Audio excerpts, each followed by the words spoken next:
मनीष कश्यप के ही एक वीडियो के इर्द गिर्द ये पूरा बवाल शुरू हुआ था। वो एक एक्टिविस्ट भी हैं, इसी के साथ राजनीति से भी उनका वास्ता है, लेकिन मनीष कश्यप ने गाड़ियों में E20 के इस्तेमाल को लेकर सोशल मीडिया पर सबसे पहले वीडियो डाला और बहुत बवाल मचाई। Yogendra Pratap senior editor auto today के भी हमारे साथ इस चर्चा में जुड़ रहे। सबसे पहले प्रदीप भंडारी जी, आपका पक्ष जानने के लिए आ रहे हैं। अब देखिए, देश में 20 करोड़ टू व्हीलर्स पेट्रोल से चलते हैं और करीबन 40 लाख फोर व्हीलर्स पेट्रोल से चलते हैं। हाँ। पिछले 3 सालों से भले वो 20 crore on an average two wheeler या 40 लाख फोर व्हीलर गाड़ियां इथेनॉल ब्लेंडेड पेट्रोल से चल रही है। भले वो 15% 3 साल पहले हो गई या 19% 2 साल पहले हो गई या पिछले 1 साल से 20% हो गई। तो अगर ऑन एन एवरेज भी आप उठा के देखेंगी तो 20 करोड़ गाड़ियों में से कहीं भी कोई स्टडी ये नहीं कोट करती कि फेलियर रेट 0.000001% भी है। Point number 1। पॉइंट नंबर 2, ये कहना कि गाड़ी का मेंटेनेंस खराब हो जाता है, बढ़ जाता है, सब गलत है। क्योंकि अगर आप डेटा उठा के देखेंगे कि ये सिर्फ यही नहीं, ARI का आज का ही ये चीफ का इंटरव्यू है कि A, गाड़ी का एक्सेलरेशन बेहतर होता है, B, गाड़ी का एंटी नॉकिंग इफेक्ट बेहतर होता है और 3, 40% कार्बन एमिशन कम होते हैं। तो गाड़ी बेहतर होती है, ना कि खराब होती है। Point number 2। पॉइंट नंबर 3, अब मैं आना चाहता हूं, कुछ लोग कह रहे हैं कि भाई इससे वाटर इंटेंसिटी क्रॉप्स की जो है ग्राउंड वाटर लेवल कम हो जाएगा।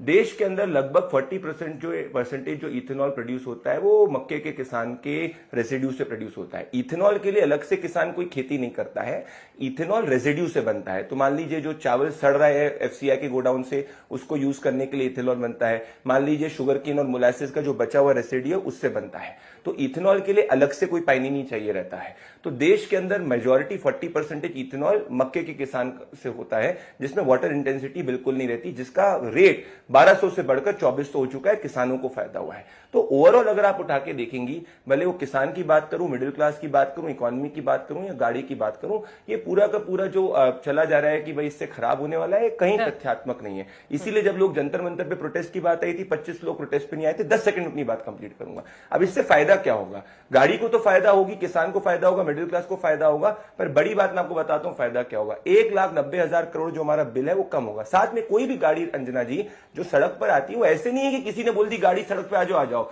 1 लाख किलोमीटर से ज्यादा कोई भी ब्लेंडेड पेट्रोल हो, कोई भी इंजन पार्ट हो, उसकी टेस्टिंग होती है, ब्रेक टेस्टिंग होती है, कंपोनेंट टेस्टिंग होती है, मेंटेनेंस टेस्टिंग होती है, तमाम रिपोर्ट बनती है। जो रिपोर्ट को भी कोट किया जा रहा है, उस रिपोर्ट का फाइनल रिकमेंडेशन देखिए। वो फाइनल रिकमेंडेशन ये कहता है कि अप्रैल 2025 तक E20 ब्लेंडेड पेट्रोल हो जाना चाहिए। तो जो इसका विरोध कर रहे हैं वो सिर्फ और सिर्फ लॉजिकल बात नहीं कर रहे, या फिर उनका कोई दूसरा एजेंडा हो सकता है। अगर तथ्यात्मक यहां बात करें तो ये देश के हित में, देश के मिडिल क्लास के हित में, देश का फ्यूल है। ठीक है मनीष कश्यप जी, वो कह रहे हैं मिडिल क्लास के हित में है। एजेंडा है क्या आपका कोई? इसके बाद अभय जी फौरन आ रही हूं। मैं इनसे कहना चाहता हूं कि किसान बिल जब आया था तब भी ये लोग यही कह रहे थे कि किसान बिल का जो विरोध कर रहे हैं वो उनका कुछ एजेंडा होगा। लेकिन किसान बिल जब इन लोगों ने वापस लिया तो बोला क्या कि मोदी जी का मास्टर स्ट्रोक, किसान बिल वापस ले लिया गया। जो 20% इथेनॉल की ये लोग बात कर रहे हैं, 20% एथेनॉल के वजह से गाड़ियों में क्या क्या प्रॉब्लम आ रहा है। एक तो 25 से 30% माइलेज कम हो रहा है, दूसरा पार्ट्स में प्रॉब्लम आ रहा है, तीसरा गाड़ी झटका ले रहा है इंजन के स्पार्क प्लग में, फ्यूल इंजेक्टर में, और फ्यूल सप्लाई चेन जो है पूरी तरीके से बाधित हो रहा है। चौथा, जो इथेनॉल है जिसके वजह से बताया जा रहा है कि इंपोर्ट ड्यूटी कम होगा, इंपोर्ट ड्यूटी कम हो रहा है। तो भाई हम इथेनॉल अमेरिका से क्यों मंगा रहे हैं? हमें नहीं मंगाना चाहिए इथेनॉल अमेरिका से। और जब 30% माइलेज कम हो जाएगा गाड़ियों का, या 20% माइलेज कम हो जाएगा गाड़ियों का, तो ऐसे भी हमें पेट्रोल ज्यादा मंगाना पड़ेगा। और बाकायदा ARI ने माना कि भाई गाड़ियों का माइलेज कम हो रहा है, टोयोटा ने भी माना कि गाड़ियों का माइलेज कम हो रहा है, और बड़ी बड़ी ऑटो एक्सपोर्ट वाले लोग भी कह रहे हैं कि गाड़ियों का माइलेज कम हो रहा है। तो गाड़ी का जब माइलेज कम हो रहा है, गाड़ी की को समस्याएं हो रही है, तो भाई इस चीज को, अभी इंफ्रास्ट्रक्चर भारत का उतना मजबूत नहीं है कि E20 को झेल सके। अभी E10 चलने देना चाहिए था। डेटा कहां से दे रहे हैं कश्यप जी? आवाज आ रही है? मनीष जी, ये कहां से आप डेटा दे रहे हैं? क्योंकि मैंने भी ARAI का हूं। It has also concluded that fuel consumptions of vehicles with E20 increased 2 to 6% compared to E10, यानी 2 से 6% का इजाफा फ्यूल में हो सकता है, वो भी कुछ गाड़ियों में। ऐसा ARAI की रिपोर्ट मेरे हाथ में है। आपके पास कोई और रिपोर्ट है तो दिखा दीजिए। मेरे पास, मैंने गूगल पे सर्च मारा है और वो चीजें मैं दिखा रहा हूं।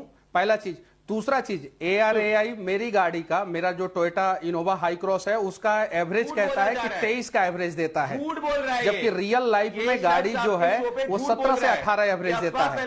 ARAI कहता है कि 23 का एवरेज देता है, रियल लाइफ में गाड़ी 17 से 18 का एवरेज देता है। भारत में कोई ऐसी गाड़ी नहीं है जो ARAI जितना एवरेज का है उतना देता हो, उससे कम देता है। लेकिन अभी 20% मिक्स एथेनॉल पे गाड़ी का एवरेज 12 से 13 आ गया है और उससे कम आ गया है। तो ARAI अगर कह रहा है कि 3 से 6% अगर डाउन हो रहा है, बता दिया जाए कि 3 से 6% क्यों डाउन हो रहा है, पहला चीज। दूसरा चीज ये बता दिया जाए 20% अगर मिक्स किया गया तो पेट्रोल का रेट कम क्यों नहीं किया गया। कस्टमर को तो डबल लॉस हो रहा है, एक तो उसका एवरेज 6% डाउन हो जा रहा है, ARAI के हिसाब से 6% डाउन हो रहा है। अब प्रदीप भंडारी 20% मिक्स किया जा रहा है तो उससे ज्यादा, ठीक है, उससे सस्ता क्यों नहीं दिया जा रहा पेट्रोल को। ठीक है, और एथेनॉल वापस बाहर से क्यों ला रहे हैं अंजना जी? ठीक है, तीन उनके अंजना जी। स्पेसिफिक सवाल हैं, जवाब दीजिए। हाँ अंजना जी, मैं पहली बात तो ये व्यक्ति का जो वीडियो है उस व्यक्ति के अंदर ऑलरेडी रिबट हो गया। अब ये कोई व्यक्ति घासलेट करके दिखाएगा इथेनॉल या एडल्ट्रेटेड पेट्रोल यूज करेगा, उसके लिए आप कह नहीं सकते कि वो E20 है। तो पहले वो वीडियो उन्होंने जो चलाया है वो पूरी फेक न्यूज हो चुकी है, फर्जी वीडियो। अब दूसरा, ये आपके यहाँ पे भी सर डिबेट के अंदर सार्वजनिक रूप से माफी मांगूंगा अगर ARAI की रिपोर्ट कहती है 20% माइलेज कम होता है। आज का स्टेटमेंट है ARAI के चीफ राजीव मेथानी को, और मैं कोट करना चाहता हूं, under normal operating conditions the reduction typically is 2 to 6%. however mileage depends on, अरे भाई मैं आपके बीच में नहीं बोला था, आप कोई राजनीतिक शख्स नहीं है, ना कोई आप इथेनॉल के एक्सपर्ट है। आप अपने बारी के अंदर बोलिए, अपना आपको टिकट पे चुनाव हार चुके हो तो यहाँ पे इसका फायदा मत उठाओ। मैं आपके बीच में नहीं बोला था, कोई पॉलिटिकल रिप्रेजेंटेटिव नहीं हो, अपनी बारी में बोल लेना। Under normal operating conditions the reduction is typically 2 to 6%. Real world mileage depends on traffic, driving style, road conditions and vehicle maintenance. To say that it reduces mileage is wrong. ये आज के हिंदू बिजनेस लाइन का है। तो मैं वापस से अपने आप को करेक्ट करने के लिए तैयार हूं कि अगर ARAI की रिपोर्ट 20% माइलेज की बात करिए, सरयाम झूठ है। वो एक्सेलरेशन बढ़ने की बात करिए, 40% कार्बन एमिशन कम की बात करिए। दूसरी चीज अंजना जी, आज नहीं आया है 20% ब्लेंडेड पेट्रोल। एक साल से 20 करोड़ टू व्हीलर देश के ग्राउंड पे चल रहे हैं। कितना फेलियर रेट है बताइए? 20 करोड़ टू व्हीलर में से क्या 100 गाड़ी का फेलियर रेट ये बता सकते हैं या 50 गाड़ी का बता सकते हैं? और उसका कारण सिर्फ इथेनॉल ब्लेंडेड पेट्रोल है। एक साल से इथेनॉल ब्लेंडेड पेट्रोल चल रहा है। अब इनने प्रोडक्शन की बात करी, 600 करोड़ लीटर इथेनॉल प्रोडक्शन देश का था, वो बढ़ के 1200 करोड़ लीटर होने वाला है। तो कोई बाहर से नहीं मंगाया जा रहा है, किसान का फायदा होने वाला है। किसान को 1,90,000 करोड़ रुपए ज्यादा मिला हुआ है। तो तथ्यात्मक बात करो, बताओ किसने कहा माइलेज कम हुआ है, बताओ कि एक्सेलरेशन कम कैसे होता है, और बताओ किसान का फायदा कैसे नहीं होगा। फैक्चुअल बात करो, इधर उधर की बात सोशल मीडिया पे डाल देना। पहले रखते हुए अभय जी आपसे सवाल पूछूंगी, वही ARAI जिसने E20 के रोल आउट को सपोर्ट किया था, उसकी एक अनपब्लिश्ड रिपोर्ट कुछ अखबारों में छपी है जिसमें यह कहा गया है कि 2 से 6% माइलेज जो है वो कुछ गाड़ियों में कम हो सकती है। उसी में लिखा गया है कि जो रबर पार्ट्स हैं वो अफेक्ट हो सकते हैं, लेकिन इसी के साथ साथ उन्होंने ये भी कहा है कि जो स्टील या मेटल के अन्य पार्ट्स हैं उन पर असर नहीं हो रहा है। अब इसको जिस तरह से सोशल मीडिया पर या जिस तरह से आक्रमण हो रहा है एथेनॉल ब्लेंडिंग को लेकर, आपको लगता है कि वो जस्टिफाइड है? और अगर है तो अपनी दलील दीजिए। बिल्कुल, मैं टेक्निकली भी बात करूंगा। एक छात्र ने मुझे अभी आते वक्त मैसेज भेजा कि वो गाड़ी में पेट्रोल डलाकर मंदिर गया था ताकि उसका पेपर अच्छा, एग्जाम अच्छी हो जाए। इधर पेपर लीक हो गया, उधर गाड़ी खराब हो गई और उधर मंदिर से चंदा चोरी हो गया। और उसने आगे लिखा है मैसेज में कि सबका मालिक एक गडकरी महाराज। गडकरी जी और पुरी साहब दोनों ने बंटा ढार कर दिया इस देश का। अब मैं अंजना जी, ऐसे डिबेट नहीं होगी। ये फ्रस्ट्रेटेड आदमी है भाई, क्या बात करते हैं आप? अंजना बोलिए Pradeep ji wait for your turn. अब wait for your turn Anjana ji, wait for your turn. बोलिए अंजना जी, एक अब मनीष कश्यप जी ने कहा और आपने भी कहा एवरेज कम। आप जानती हैं पेट्रोल का 1 लीटर पेट्रोल की एनर्जी होती है 34 मेगाजूल और इथेनॉल की होती है 21 मेगाजूल, मतलब सीधे सीधे 30% का अंतर है। दूसरा बात मनीष कश्यप जी ने कही कि मिस फायर कर रही है, झटके ले रही है गाड़ी बंद हो जाती। क्यों हो जाती? क्योंकि इथेनॉल हाइड्रोस्कोपिक है। इथेनॉल एटमॉस्फेयर से भी मॉइस्चर को एब्जॉर्ब कर लेता है, कम मात्रा में हो तो इथेनॉल उसको कंटेन करके रखता है, मिक्स हो जाता है। लेकिन अधिक हो जाए तो चूंकि वाटर की डेंसिटी सबसे अधिक है तो वो सेटल हो जाता है। उसके बाद कम डेंसिटी इथेनॉल की है और उस सबसे कम डेंसिटी पेट्रोल की है। तो ये फेज सेपरेशन हो जाता है, तीनों अलग अलग हो जाते हैं, इसलिए गाड़ी मिसफायर करती है, बंद हो जाती है।